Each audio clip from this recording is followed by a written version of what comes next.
ನಮಸ್ಕಾರ. ಇವತ್ತಿನ ಟಾಪಿಕ್ ಬಂದು ವೃದ್ಧಾಶ್ರಮಕ್ಕೆ ತಂದೆ ತಾಯಿನ ಬಿಟ್ಬಿಟ್ಟು ಬರೋದು.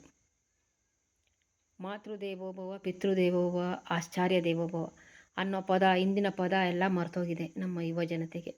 ಯಾಕೆ ಈ ರೀತಿ ಜಗತ್ತು ಬದಲಾಗ್ತಾ ಇದೆ ಖಂಡಿತ ಗೊತ್ತಿಲ್ಲ. ಈ ರೀತಿ ಬದಲಾಗೋದು ಎಷ್ಟು ಮಾತ್ರ ಸರಿ ಅಲ್ವಾ? ದಯವಿಟ್ಟು ತಾಯಿ ತಂದೆನ ಯಾರು ಅನಾಥಾಶ್ರಮಕ್ಕೆ ಕಳಿಸ್ಬೇಡಿ. ಅವ್ರು ಏನು ನಮ್ಮಿಂದ ಬಯಸ್ತಾರೆ ಅಂದರೆ ಸ್ವಲ್ಪ ಸಮಯ ಬಯಸ್ತಾರೆ ಅಷ್ಟೇ ನಮ್ಮಿಂದ. ಇನ್ನೇನಾರು ಆಸ್ತಿ ಕೇಳ್ತಾರ, ಅಂತಸ್ತು ಕೇಳ್ತಾರ, ಅಥವಾ ನನಗೆ ಚಿನ್ನ ಬೆಳ್ಳಿ ವಜ್ರನೇ ಬೇಕು ಅಂತ ಕೇಳ್ತಾರ ನಿಮ್ಮ ಹತ್ರ? ಇಲ್ಲ. ಅವ್ರು ಕೇಳೋದು ನಿಮ್ಮ ಒಂದು ಅಮೂಲ್ಯವಾದ ಸಮಯನ ಅವ್ರ ಜೊತೆ ಹಂಚ್ಕೊಳ್ಳೋದು ಅಷ್ಟೇ ತಾನೇ. ಅಷ್ಟು ಬಿಟ್ಟರೆ ಏನ್ರಿ ಕೇಳ್ತಾರೆ ನಿಮ್ಮ ಹತ್ರ? ಏನೂ ಕೇಳೋದಿಲ್ಲ. ಮತ್ತು ಅವರು ನೀವು ಕೇಳೋ ಒಂದು ಪ್ರಶ್ನೆಗೆ ಅರ್ಧ ಕಾಯಿಲೆನೇ ವಾಸಿ ಆಗೋಗುತ್ತೆ. ಇಷ್ಟು ಮಾತ್ರ ಕೇಳಿ, ಹೇಗಿದ್ದೀರಾ, ಚೆನ್ನಾಗಿದ್ದೀರಾ, ಊಟ ಆಯಿತಾ, ನಿಮ್ಮ ಕಷ್ಟ ಏನು, ನಿಮ್ಮ ಸುಖ ಏನು, ನಿಮ್ಮ ಆರೋಗ್ಯ ಹೇಗಿದೆ, ಇಷ್ಟು ಕೇಳಿದ್ರೆ ಸಾಕು ಸ್ನೇಹಿತರೆ. ಅವರಲ್ಲಿರೋ ಎಷ್ಟೋ ಕಾಯಿಲೆಗಳು, ಎಷ್ಟೋ ನ್ಯೂನತೆಗಳು ಅರ್ಧ ಕಡಿಮೆ ಆಗೋಗುತ್ತೆ. ಯಾಕೆ ಈ ರೀತಿ ಬದಲಾಗ್ತಾ ಇದೆ ನಮ್ಮ ಜಗತ್ತು? ನಿಜವಾಗ್ಲೂ ಬೇಜಾರಾಗುತ್ತೆ. ಎಷ್ಟು ಅಕ್ಕಪಕ್ಕ ಕೇಳಿ, ಎಲ್ಲೇ ಕೇಳಿ ನಾವು ಅನಾಥಾಶ್ರಮಕ್ಕೆ ಬಿಡ್ತಾ ಇದ್ದೀವಿ, ಅನಾಥಾಶ್ರಮಕ್ಕೆ ಹೋಗ್ತಾ ಇದ್ದೀವಿ ಅಂತ ತಾಯಿ ತಂದೆನೇ ಹೇಳ್ತಾರೆ. ಅಷ್ಟು ಕಷ್ಟ ಯಾಕೆ ಕೊಡಬೇಕು? ಅವ್ರು ಚಿಕ್ಕಂದಿನಿಂದ ನಮ್ಮನ್ನು ಚೆನ್ನಾಗಿ ಸಾಕಿರಲ್ವ?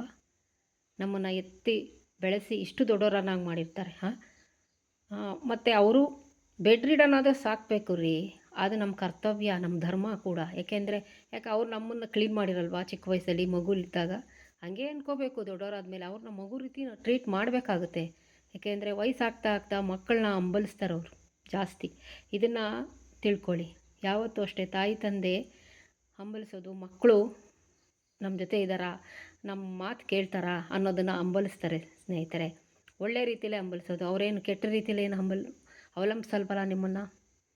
ದಯವಿಟ್ಟು ಆದಷ್ಟು ಯಾರ್ಯಾರು ವೃದ್ಧಾಶ್ರಮಕ್ಕೆ ಹಾಕ್ತಿರೋ ದಯವಿಟ್ಟು ಹಾಕ್ಬೇಡಿ. ಇನ್ನು ಮುಂದೆ ಈ ಒಂದು ನನ್ನ ರಿಕ್ವೆಸ್ಟು, ದಯವಿಟ್ಟು ಸ್ವಲ್ಪ ಜನಕ್ಕೆ ಇದನ್ನು ಶೇರ್ ಮಾಡಿ ದಯವಿಟ್ಟು.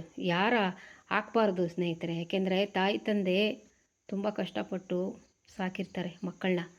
ತೊಗೊಂಡೋಗಿ ವೃದ್ಧಾಶ್ರಮಕ್ಕೆ ಬಿಡ್ತಾರೆ. ಆ ಶಾಪ ನಮ್ಮನ್ನು ಬಿಡುತ್ತಾ ದೇವರು? ಕರ್ಮ ರಿಟರ್ನ್ಸ್. ಮತ್ತು ನಮಗೆ ಅದೇ ಕರ್ಮ ನಮಗೆ ಕೆಟ್ಟದಾಗಿ ಮಾಡುತ್ತೆ. ನಮಗೆ ಆ ರೀತಿ ಶಿಕ್ಷೆ ಕೊಡ್ತಾನೆ.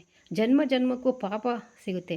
ಅದೇ ತಂದೆ ತಾಯಿ ಸೇವೆ ಮಾಡಿ ನೋಡಿ, ನಿಮಗೆ ಜನ್ಮಕ್ಕೂ ಮುಕ್ತಿ ಸಿಗುತ್ತೆ, ಒಳ್ಳೆ ಮುಕ್ತಿ ಸಿಗುತ್ತೆ. ದಯವಿಟ್ಟು ತಾಯಿ ತಂದೆನ ಅನಾಥಾಶ್ರಮಕ್ಕೆ ಬಿಡಬೇಡಿ. ಇದು ನನ್ನ ರಿಕ್ವೆಸ್ಟ್ ಅಂತಲೇ ತಿಳ್ಕೊಳ್ಳಿ. ಒಂದು 4 ಜನ ಇದನ್ನು ನೋಡಾದರೂ ಸ್ವಲ್ಪ ಬದಲಾದರೆ ಅಷ್ಟೇ ಸಾಕು.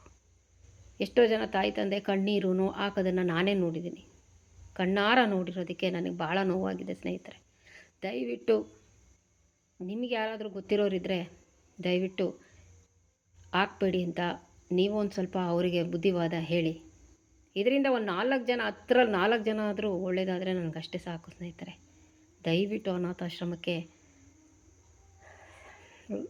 ವಯಸ್ಸಾದವ್ರನ್ನ ಖಂಡಿತ ಹಾಕ್ಬೇಡಿ. ಬಹಳ ನೋವಾಗುತ್ತೆ.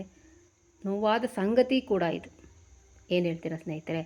ತುಂಬ ಕಷ್ಟ ಇದೆ ಈ ಜೀವನದಲ್ಲಿ. ಮತ್ತೆ ಇನ್ನೂ ಎಷ್ಟೋ